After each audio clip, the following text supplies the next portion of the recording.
Ladies and gentlemen, if the US coalition forces had not invaded Afghanistan, the people of Afghanistan would still be living under a regime in which their fundamental human rights were abused. Rights for minorities, rights for women. If the coalition forces had not invaded Afghanistan, the biggest threat to international security, i.e. Al-Qaeda, would still be at its strongest. I'm going to explain that in my substantive how that works, addressing some of the key issues raised by the first affirmative speaker on this idea of on the criteria that they laid out at first, how it's better in terms of the effect on the people, the effect on terrorist networks, and then the perception of hearts and minds, and then the political capital. On to the first question of the effect on the people. And the entire argument based on why it's better for Afghan people currently, before the invasion, was that on aggregate, the number of deaths are greater now than they were present.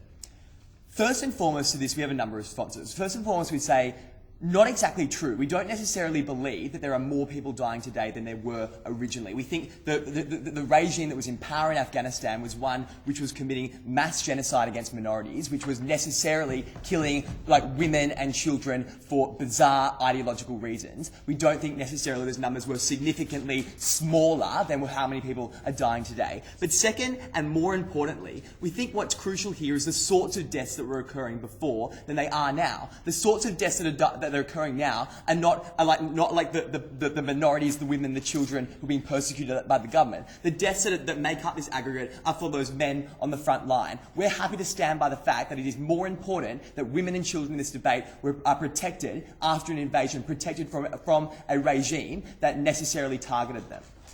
On to the second question of the terrorist networks and how they're stronger today. And this ridiculously assertive point that somehow because Al-Qaeda has vanished from Afghanistan that they're somehow stronger because they've merged into the rest of the region. First and foremost, ladies and gentlemen, Pakistan is an ally and is working with the US to counter the threat of Al-Qaeda. We don't believe that they're stronger in Pakistan than they were in Afghanistan from a nation that was housing them that was specifically anti-West. We think that is a win for us. But secondly, we think by virtue of the empirical fact that the West was able to remove the leader of Al-Qaeda in Pakistan territory shows that terrorist network was significantly weakened by the fact that we were able to push them out of their home country. On to the third question of the perception of hearts and minds and how people in Afghanistan are much more anti-West these days because of the invasion.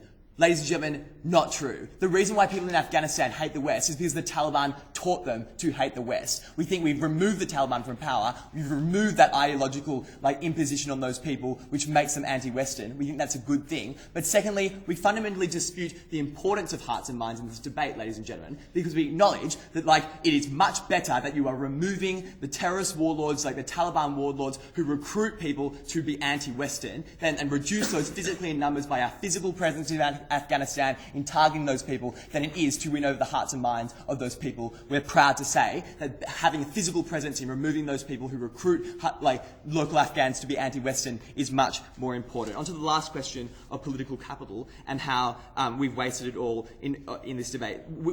We think fighting terrorism and freeing people from oppression is a good way to spend political capital. I'd like to move quickly onto my substantive material. Firstly, why, without the invasion of Afghanistan, the Taliban would still be in power and how that's worse for the humanitarian effects on the people of Afghanistan. And secondly, how the invasion has improved international security. On to the first question of why, without the invasion of Afghanistan, the Taliban would still be in control.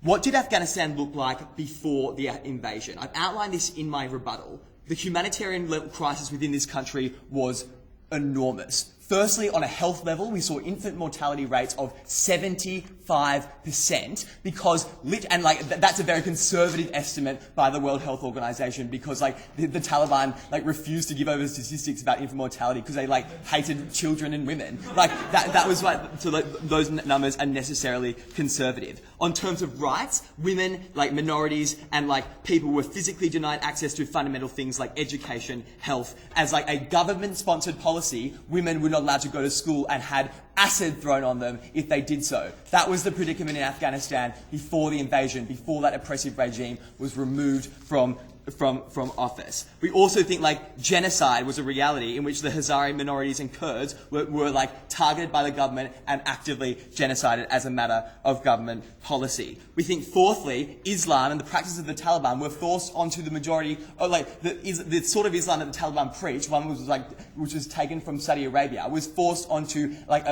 the Afghan minority who don't even follow that particular religion. So there's a forced religion onto the majority. So why would this Taliban regime still be in power if it was not for the invasion? A couple of reasons. First and foremost, ladies and gentlemen, no one within that country had the ability to overthrow that government because of the physical presence and the strength of that weaponry. No one within that country could rise up and counter that effect. It was impossible to get popular change because there was a climate of fear propagated by the government, and education was denied to those people who most could actively have had the ability to overthrow that government. The invasion was necessary to remove a harmful government that was oppressing its people. So why has overthrowing done more good than harm? First and foremost, the humanitarian situation has improved because those health outcomes, as I talked about, for those people, like we've literally seen infant mortality drop in that country, which we think is a good thing because the Taliban is no longer preventing women from accessing medical treatment.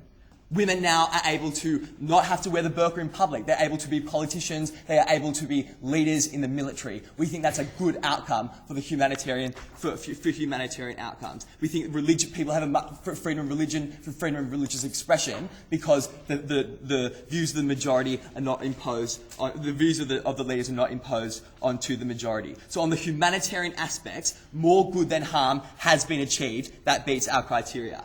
On to the second question of how the invasion has improved international security and the standing of the al-Qaeda terrorist network.